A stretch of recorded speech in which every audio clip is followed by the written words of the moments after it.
So once again, good afternoon and welcome to this particular session. We are about to start our leadership assessment. This particular session is going to provide us with insights on why we should assess our leaders, what areas should we assess, and how we should conduct leadership assessments. My name is Joel Omeke, and I work with P4PE Institutes. P4PE is a consulting firm that is focused on business growth, on organizational development, and on HR transformation. In this particular session, we've had the opportunity and privilege of working with various institutions in the past 11 years of operations. Within this particular period, we've been privileged to examine products around organizational development in various industries across aviation, financial services, energy, advisory services, etc.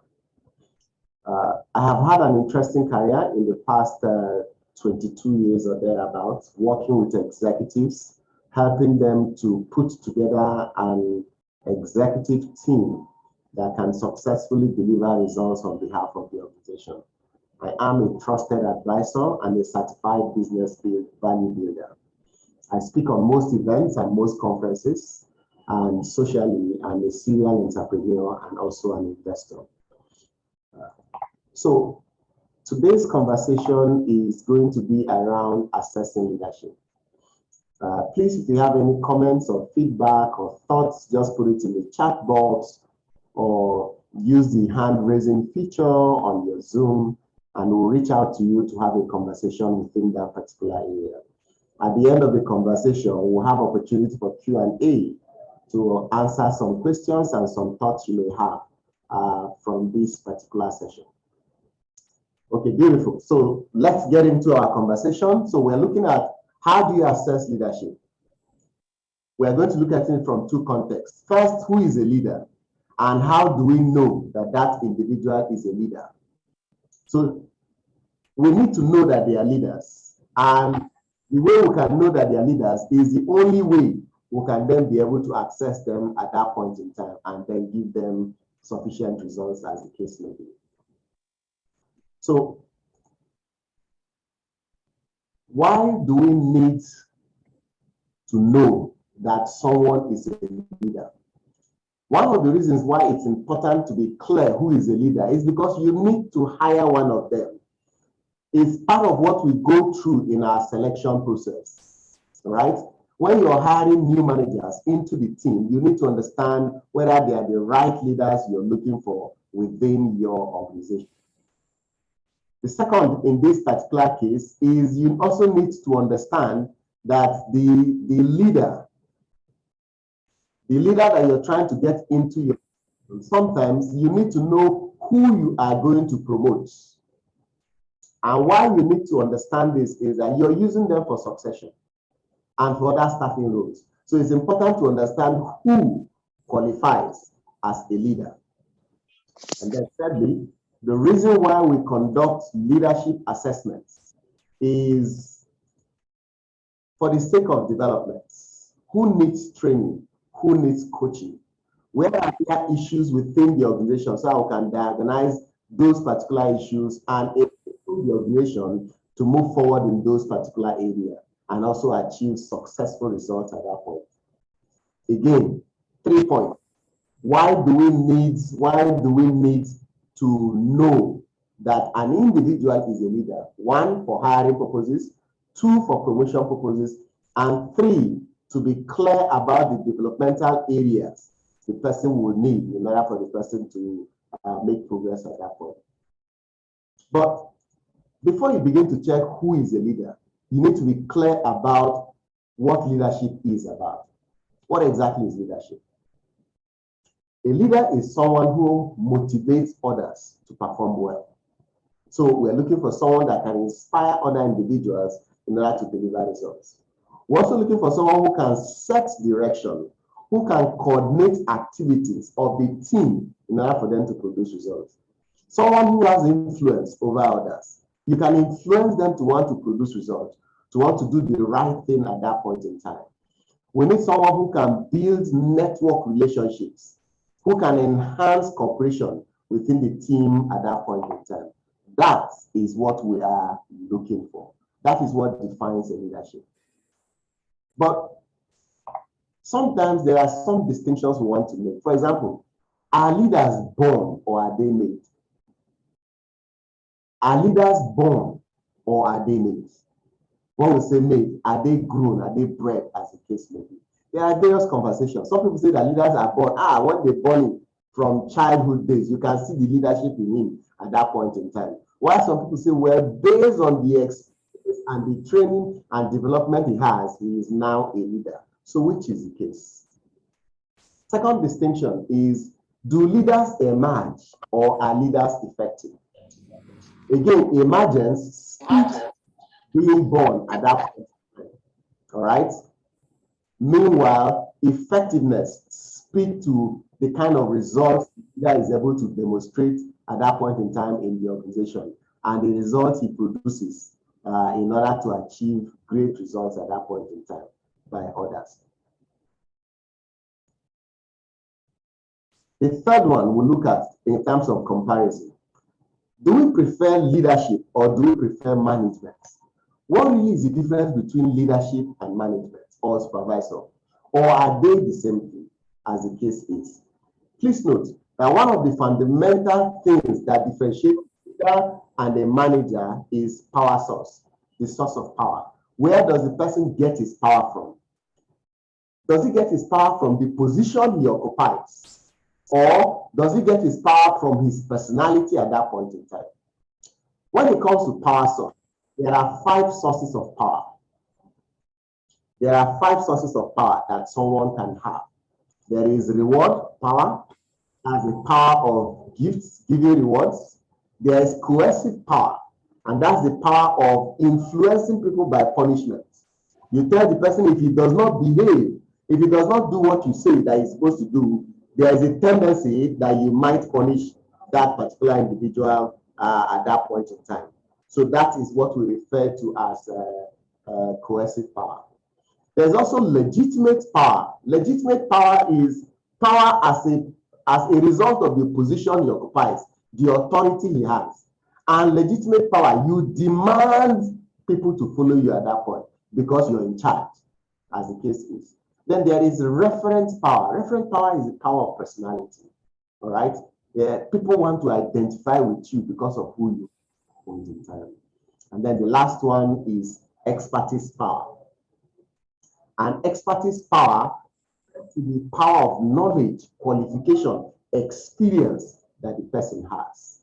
And this is what defines this particular two at that point. Of all this particular power, it is only the last two that we confidently say is a leadership power.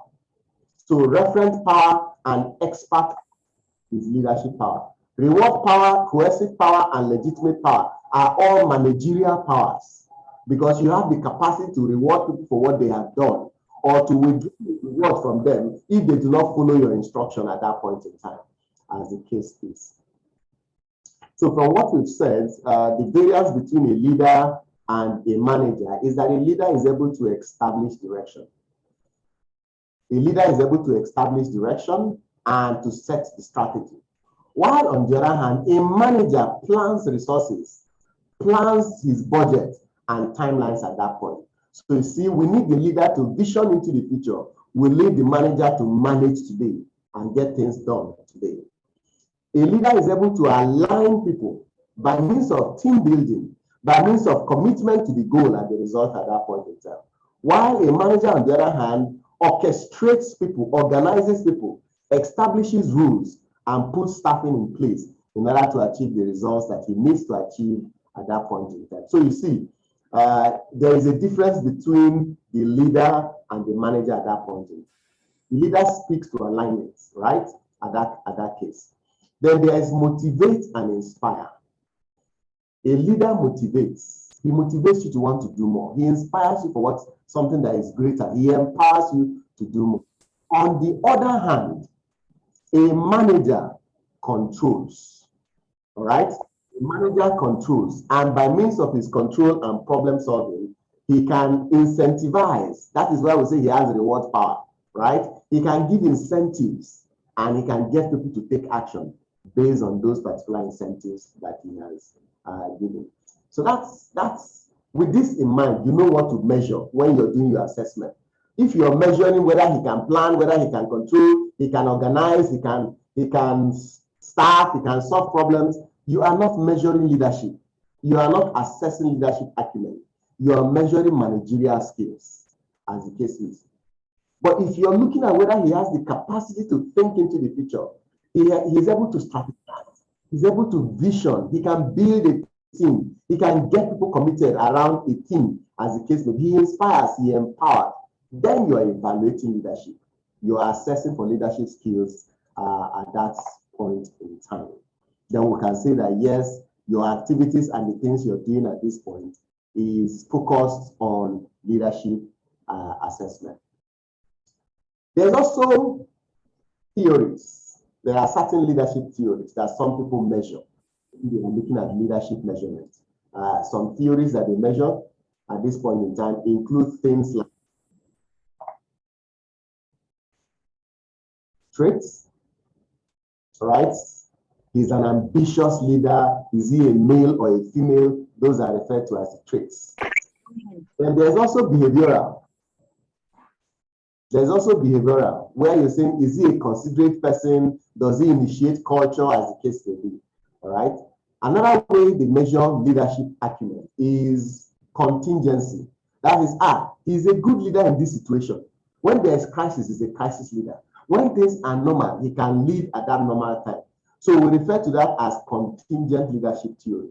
He can only lead based on certain conditions at that point in time.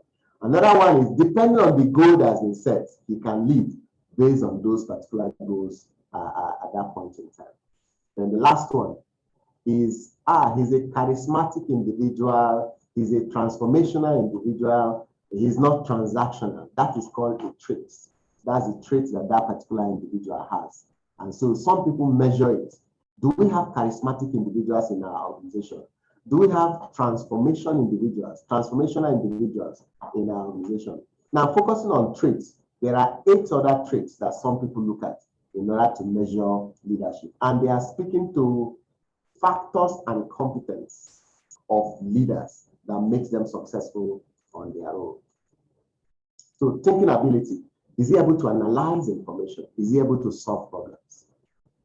His management skills, is he able to plan? Is he able to organize? Is he a resourceful individual? Interpersonal and communication skills, does he have rapport with other people, with his peers, with his subordinates, with his superiors? Is he able to network and build relationships?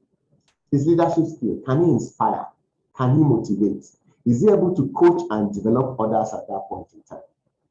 Then his motivational skills, is he able to adapt to change? Does he show drive? Does he take action when it is required? Then the other personal factors, trust, integrity, values, that we also check for when we're looking at leadership traits and leadership skills. Then there are technical skills also. Is he able to demonstrate functional expertise? Does he know the business? Is he able to commit to quality? Does he focus on the customer? These are some of the things that some people measure when they are doing their leadership assessments. Then there's also the issue of transformational leadership. And in transformational leadership, we are talking about social exchange. A leader that is able to look into other situations and scenarios that he has at that point in time and address issues. Now, let me narrow it down to assessing leadership. Now we know who a leader is. We know the traits of a leader. We know the competencies of a leader. We know the factors of a leader. The next question is, how do we know if our staff, our team members have these traits, have these qualities that define leadership? Why do we even need to know whether they have it or not? Is it important to know whether managers and leaders have the skills in question that you've spoken about? Then there's also identifying and assessing leaders. Identifying and assessing leaders. What are the various assessment strategies that you can use in order to assess leaders within the organization? So let's look, how do we know? How do we identify these particular leaders? And let's look at leadership identification. There are 4 ways. Remember, we spoke about these 4 ways that is required for identifying leaders. During recruitment, you need to identify leaders because the position in question that you're hiring for requires leadership skills, requires leadership acumen of the person that is going to occupy the position. 2, your selection process also requires that you choose someone with the most leadership acumen compared to other individuals. 3, you're preparing people to be promoted into higher responsibilities. So you need to measure their leadership acumen for the sake of succession. And then number 4, you are looking at the possibility of developing the skills and the acumen of those individuals within the organization and see whether they are producing the results at that point in time. And this can produce the kind of results that you expect, and then you can achieve great outcome at that point in time. You know, it's easy for you to build and develop your leaders and see if there's any gap, if there's any constraints, anything that they are struggling with at that point in time, so I can help them to grow at that point. So talking about assessment, how do we conduct leadership assessments? Where do you start from in your leadership assessments when you're trying to do leadership assessment? Where should you start from? First of all, you need to identify and do what we refer to as your job analysis. Before you check for who is a leader, you must be clear what the job requires at that point in time in the organization. Are there job descriptions, up-to-date job descriptions for the role you want to hire a leader for? All right. Have you identified subject matter experts that will help you to do the leadership assessment? So you know that the people they recommend and choose are actually people who have the skills at that point in time. So it is always best to find individuals who are experts in leadership identification. 2, what are the duties that you expect these leaders to perform when they enter the organization? What kind of duties do you expect them to do within the organization at that point in time? So you can help them to make progress and achieve great results. Is there some kind of metrics you can put together? Maybe a duties, all the duties he's going to do, and the competencies that are required for doing those duties. If you have that particular skill mark, that leadership skills mark or matrix, it will help you when you're trying to identify the leader that you need at that point in time. Okay, and this will be very, very useful to produce results as possible.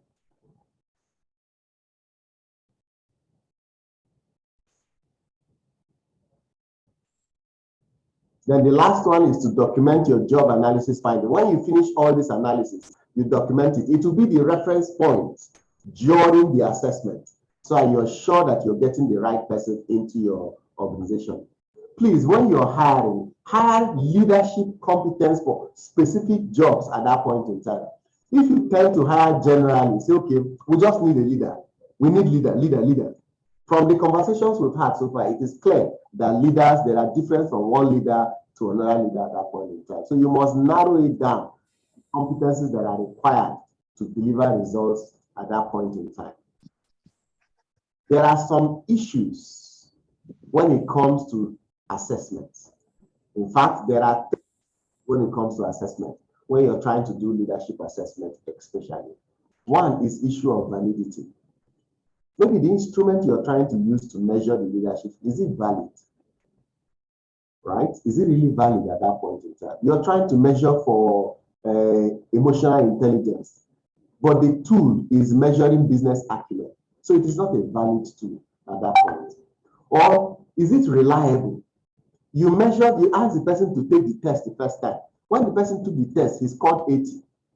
Then tomorrow morning, you ask him to take the test again. Tomorrow morning, when he took the test, he scored 50. The difference, the variance in the gap between the two tests is too wide. That's to show you that that instrument is not a powerful instrument when it comes to leadership assessment at that point in time. Then there's this issue of utility, effectiveness, and cost. This assessment you want to do, what is the cost of the assessment per lead that you're going to assess? If you're going to assess a pool of leaders, what is the cost of assessing the entire pool of leaders at that point in time? All right. There is also issue of portability. Can I run this test virtually? Can I run it in my office? What does it take to run this particular assessment or this test? These are some considerations you need to make when you're choosing which kind of assessment you're going to do for your team members at that point in time. So you don't run into certain concerns. Okay. So issue of portability, why reinvent the wheel? Why start from scratch, redesigning some leadership assessment when there are sufficient leadership assessment you can pick and choose and match together in order to produce the results that you want at that point in time. When you are assessing, most probably you assess traits. Some people assess traits like intelligence. Does the leader have intelligence? Is he determined? Does he have a high level of integrity? Is he a sociable leader? All right. What's his level of self-confidence within the observation? These are some things you may want to assess. All right. And there are various methods of doing this assessment. An example of the method is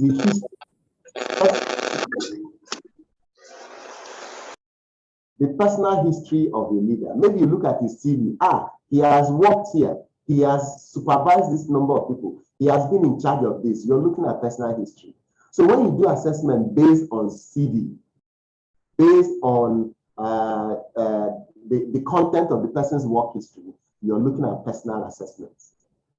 You can also use an assessment center where you design different kind of activities, right? There's presentation, there's case studies, there is a group work and all those things. You put it together and you invite various leaders to come to that particular program, and then you're able to assess them broadly across various areas. The most popular is behavioral interview, where you do just a simple interview. You call your managers together and then you call the leader to come. Person comes in and you begin to interview him.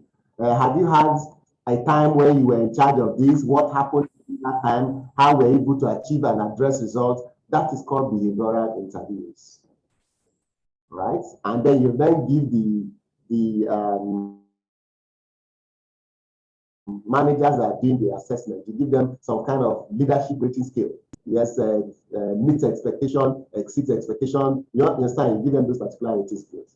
In other cases, there has been written text. You give them text to write, or inventories. We call them leadership assessment inventories. You give them an inventory assessment for them to be able to rate themselves or to rank themselves at that point in time, and then you use that to do the assessment for the leader. So those are some things we have seen that some people do in order to use in assessing their leaders. Let me shed some more light on some of the things we just said now. So personal history, you look at your applications that you receive, reference checks, past performance, past accomplishments, or perhaps you even do a peer assessments, right? Especially when it is used for promotion and for development. You do a 360 degrees multi-rater system. We'll talk about that a little bit more at this point in time. 360 degrees is usually best for leadership assessment for internal candidates. It's not very good for external candidates, as the case is. Or you use an assessment center where you do situational interview, in-basket activities, job simulation, leaderless group discussions. Then a leader will emerge during that particular program or your assessment center.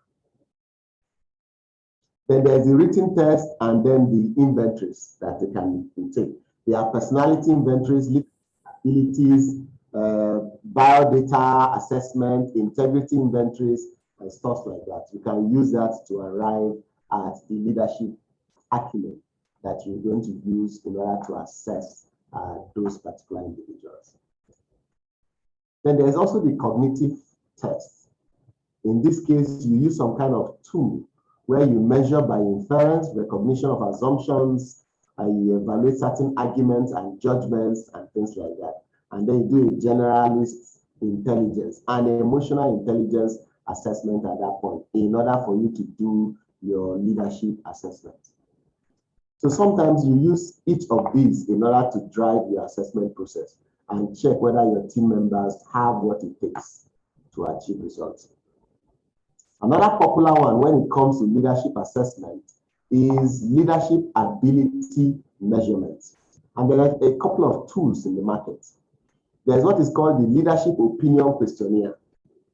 And in the leadership opinion questionnaire, you distribute a document to the leaders for them to fill.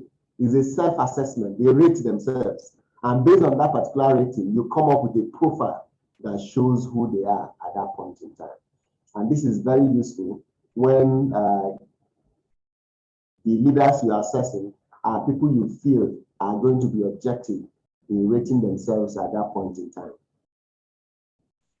There are different types of leadership opinion questionnaire. We'll discuss a few of them very soon. All right, then there's a supervisor behavior description. So subordinates, you give it to the subordinates to rate their supervisor. All right, how does your supervisor behave in this way? When this thing happens, how does your supervisor respond? So those documents you give to subordinates, they rate their leader based on it. And then there's a multi-factor leadership questionnaire. This sometimes is used for selection, and it is also used for succession planning. And you can use it for leadership development. It is very, very good using the 360 degrees platform in order to measure it at that point. The multi-leadership questionnaire can also be used for transformational leadership, for transaction leadership within the organization. The leadership questionnaire, opinion questionnaire, there are usually two dimensions to it. There's a consideration dimension where he has concern for people, and then there's initiative structure where the person is task-oriented. Does he think about the job or does he think about people? Which one comes first to that particular at that point in time? So you can use any one of those two to do that. Now, when it comes to relationship with subordinates, so if we are looking at, does he have mutual trust? Does he have respect for ideas of other people? Is he considerate of the feelings of the people he's working with? Do his people experience a warmth feeling between him and his subordinates at that point in time? A high score shows that he has a good rapport and two-way communication with his team. A low score indicates that there are some issues he needs to work on. He is impersonal, right? He is not the kind of person that is moved by emotion, as the case may be, when he does his things with others. So he defines his own subordinates and his roles towards goal achievement. That's the second part. In the second part, high score, he takes very active role in directing activities through planning, communicating information, scheduling information, criticizing, and trying new ideas. These are some of the things that we check for at that point in time, as it were. Okay? Low score indicates that he is relatively an inactive leader in directing activities. Okay? Now, what are the LOQ, the Leadership Observation Questionnaire, Opinion Questionnaire? What is it used for most of the time? It's used for training assessment. It's used for assessment of culture. What is the culture of our organization? It is used for selection, selections for succession, selections for promotions, selections for coaching and development within the organization. So those are the various parts that this leadership questionnaire is used for. Now, we said earlier that there are different types. There's the emotional intelligence leadership assessment. There's the leadership style assessment. There's the 4-part elements. There's the leadership quotient. There's the DISC assessment. And then there's the 5 parts to leadership assessment. I'm going to look at some of those particular assessments now, and then we'll see how we can take it from there. Let me examine 4 of these assessments. Let's look at the leadership style. Now, the leadership style measures your leaders based on their style of leading. Are they assertive leaders or are they expressive leaders? Or are they a mix of both assertive and expressive leaders? It is based on about 20 questions, and the leaders are evaluated on those particular 20 questions. And each question carries 5 points. Those points, when you finish rating, when the leader finishes that personal rating, it then shows you whether he's a direct individual. That means he gets his result done. He's not worried about what you think. He's low on expression. He has little emotions. Or he's a systematic leader. A systematic leader is a leader that is process-driven, policy-driven, right? He believes in structure, law, and order. Everything must be prim and proper. Or he's a considerate leader. A considerate leader is like a fatherly leader, a motherly leader. He believes in the people more than the job at that point in time. He's an kind of leader at that point in time. He thinks of his team members more than he thinks of the task at that point. Or is he a spirited leader?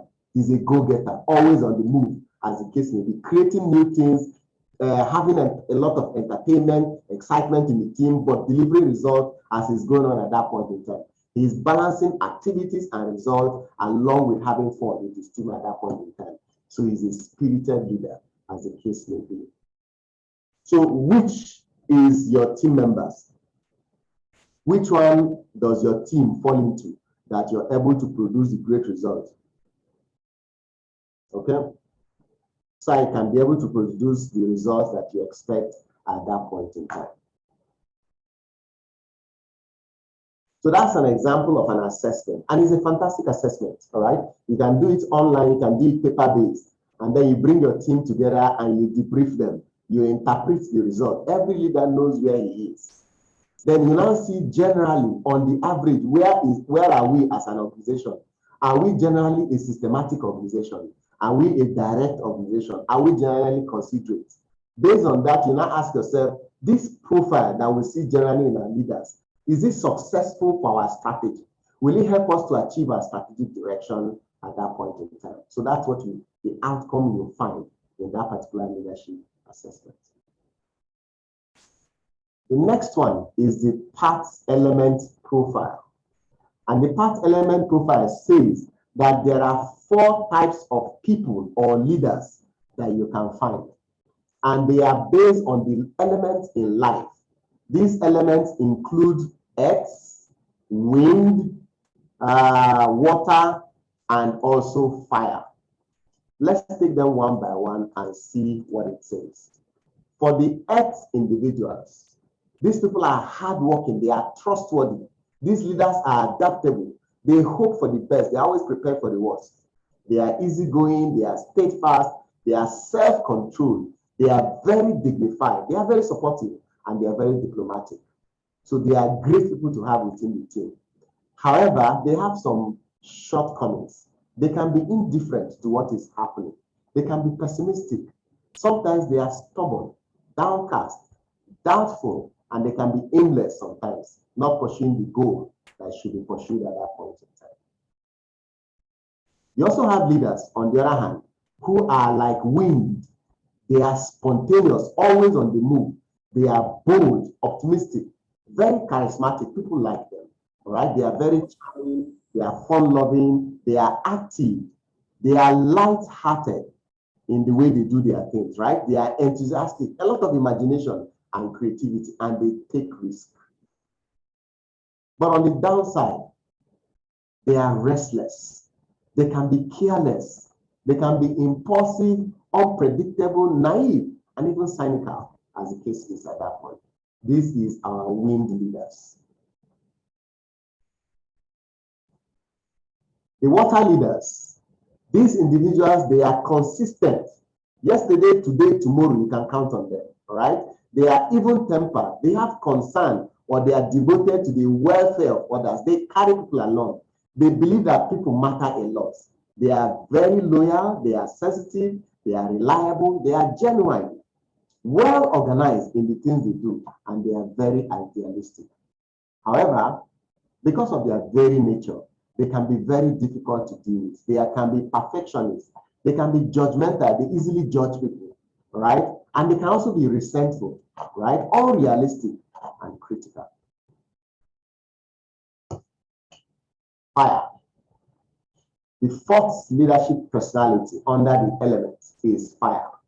Now, the firebrand leader is strong-willed, is independent, is very creative, is passionate and ambitious. This one is focused on big goals and big achievements. Very outspoken, you can't keep him quiet. Very analytical in nature and extremely resourceful and very competitive. If the goal is 2,000, he will give you 3,000. Very, very competitive. And he's also very assertive. He makes his point and puts his foot down to ensure that he gets his result done at that point in time. Again, because of his nature, people think he's arrogant. He is calculative. He is impatient, can be manipulative, stubborn, and also selfish.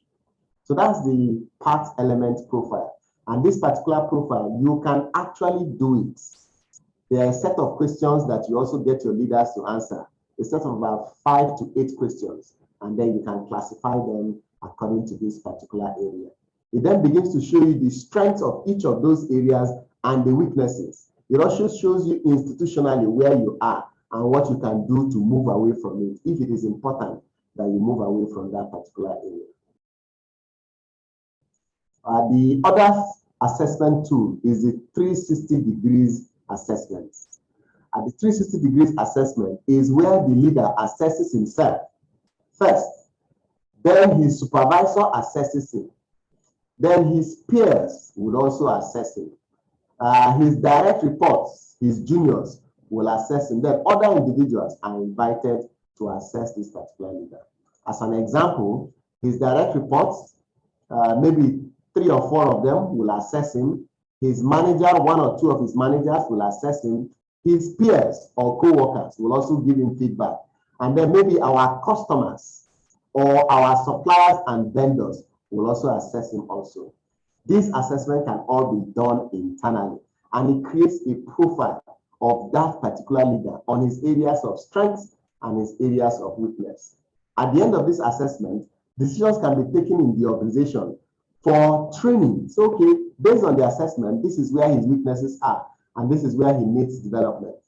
Or you say for learning and development, it's also an area for building him for succession within the organization. Or he has a high potential that has been identified, and we can put a succession plan in place to help him to begin to make progress and advance at that point in time. And this can help us to assess that particular leader to see whether he's getting the kind of results we're expecting to get in his leadership. It is also used for performance appraisal. This particular leadership assessment is also used for performance appraisal. We use it to check whether this particular leader is good for the role that he's supposed to do. What areas of performance do we need to help him with so that he can get the better results from what he's doing at that point in time. So you can then look at how do we help the leader to advance? How do you help the leader to progress, to achieve more results, to be able to get the best out of him on behalf of the organization so he can deliver the most results. So you can also use this particular leadership assessment to ensure that you assess that particular leader and get results from it. The last one we'll look at before we wrap up our conversation today is the DISC assessment. The DISC assessment is a fantastic tool for profiling personalities and being able to place you in a DISC model, whether you're a dominant character, you're influential, you are steady, or you're compliant. A dominant character is very direct, very decisive, is a doer, as the case is. While an influential individual is impulsive, is interactive, is an interesting individual. Compliant, he's cautious, he's careful, he's conscientious. A steady individual is stable, supportive, and sincere. With this assessment, you're clear about the leaders you have, and then you know what to do in terms of placing them. When you do a leadership assessment, we always recommend that you should do more than one assessment tool. Maybe you should do 2 or 3 assessment tools, and then use those assessment tools to provide a broad view understanding of the leadership team that you have within your organization, and then you can use that to take decision down the line. In conclusion and in summary, what we have said so far is it is important for us to know our leaders, know who they are, and be able to identify them. We can improve the functioning of our agency, our organization, our business, our team, our department, as the case may be, and we can improve productivity once we are clear on who these leaders are and what they need. So it increases effectiveness in the organization. It also, at the same time, reduces costs and improves the bottom line of the organization at that point in time. This can help us to achieve the kind of results we expect with our leaders as much as possible. Thank you very much. This is where I'll stop with this conversation. Questions, feedback, comments on the leadership journey and how we can help you to support your journey. You can unmute yourself and share or type in the chat box.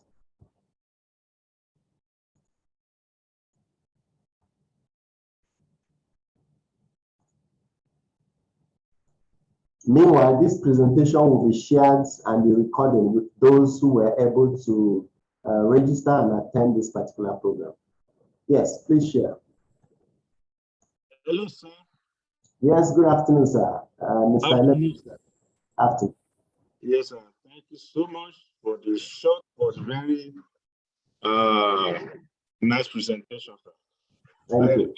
Yes, sir. I have a comment on the past leadership profile. When you give us something, earth, wind, or water and fire. In reality, sir, I believe that a single leader could portray more than one profile, because I could see some people into more than two. So in that kind of situation, although the last presentation on dominant, which one is dominant? How can one actually there are some people that portray different identities that you can't even know. Today they are water, tomorrow they may be wind. So can you just shed more light on that, so that we know where we are and how we can be better? Thank you. Thank you. Circumstance, environment can mold a leader. This is why some leaders in their house, they behave like water. In their office, they behave like fire, right? The culture of an organization can create certain personalities in their leaders. Maybe a culture of an organization that is performance-driven, always focusing on results, no time to check time, will force their leaders to become wind and fire at that point in time. But after the office is over and we leave the office environment and get to, we tend to calm down small and return back to earth and water that we are, as the case is. So yes, it is possible that situationally some leaders can change, but there is a dominant personality that you display at your natural state, as the case may be. Even though sometimes today you're wind, tomorrow you're earth. If nothing changes, there's one personality that is always you. And people have the possibility, you can actually be a combination of two. You can see some of yourself in wind and some of yourself in water, right? It is also possible. You can see that happen. But when you do the assessment, it profiles you properly and says you are closer to wind, or you are closer to fire, or you are fire core, as the case may be at that point. Thank you. Yes, Temitope, we shared earlier, we're going to share these particular materials with everybody that has attended.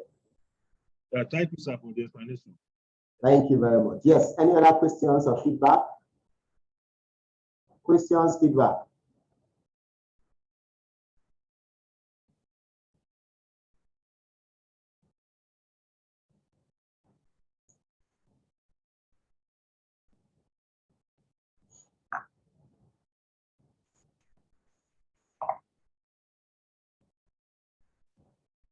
Okay, sir. Another question. Yes, please. To what level of openness do you think is reasonable in passing feedback to people at the top and people below? We have seen cases where openness has landed some people into trouble. Because a 360-degree is at times one thing to be careful, so that you don't say what might be used against you. Thank you. Thank you very much. Again, culture of the organization.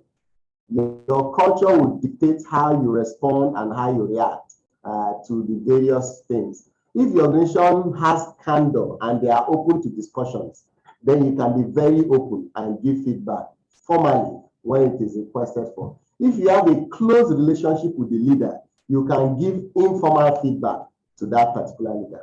In 360 degrees assessment, it is usually anonymous. The leader does not know who has rated him because the report that comes to him is average of everybody. So he cannot pinpoint the rating at anybody at that point in time. So he takes it in good faith and then works on improving on areas that needs to be improved at that point in time. All right, and that's the way it runs. You do your leadership assessment. So Abigail, beautiful. Abigail says, thank you, you're welcome. So if we say culture, that means bad culture will persist in that environment.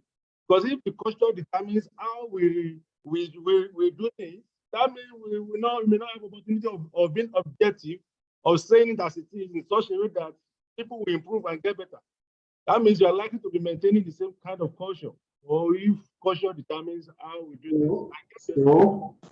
So usually when you are, these things, they work hand in hand, right? It depends on the culture you have.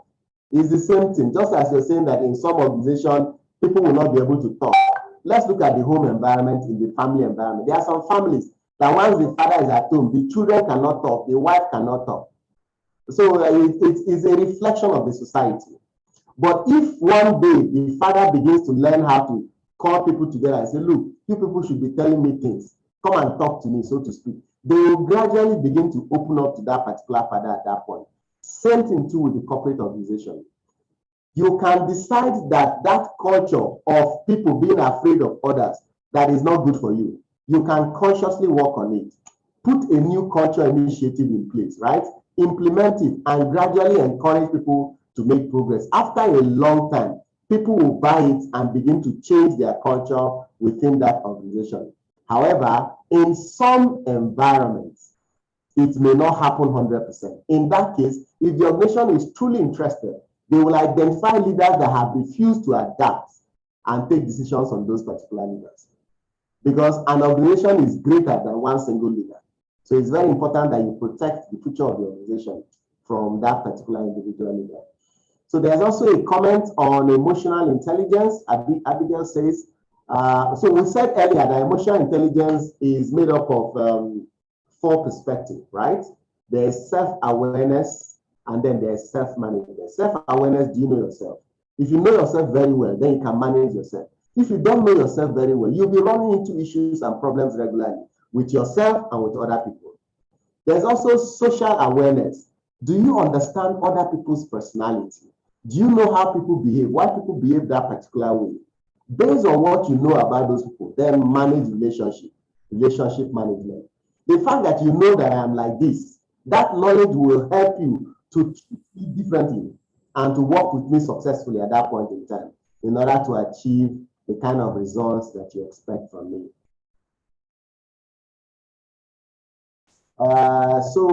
Prince says, 80% of Indian companies, there is no culture.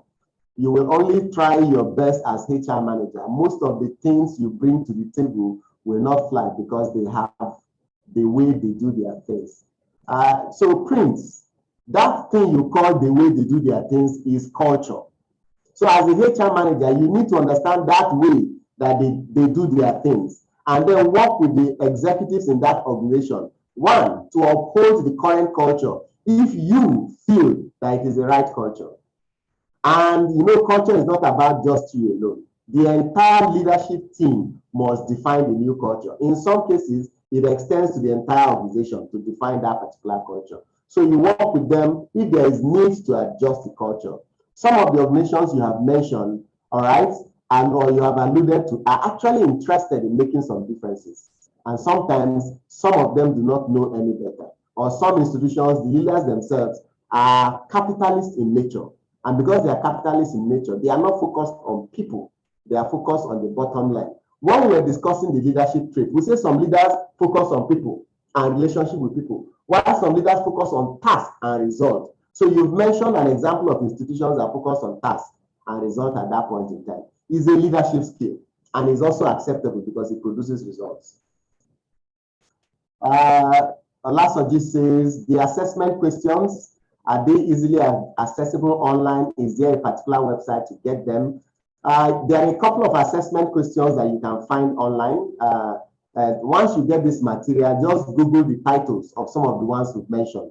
You might find some of them that you can use. If you don't find them, we have some that are available that you can use. They are usually a paid service. We can send you the assessment questions. You can download it and run it for yourself. Or you can use our platform, all right, to run your own leadership assessment and then get the result, and then you can interpret it to your team members. Or we can come into your team and help you to run the assessment anonymously, and then you can provide feedback to your team at that point in time. So some of the executive programs that we do to help you to achieve your results include leadership development, team building retreats, strategic planning retreats, and organizational development. Any one of these, we can help you to put the right culture and leadership in place within the organization. This particular presentation, the materials, and the video will be uploaded on our learning platform called Proversity.com. If you're already registered, you can get the materials there. Visit the platform, you will find it on your profile. If you're not registered already, please do so, and then you get the content. You will receive an email inviting you to register and access your materials. So we'll just wait 1 more minute for more feedback and questions, and then we can wrap up and leave. Thank you very much for your time. It's been nice talking to us.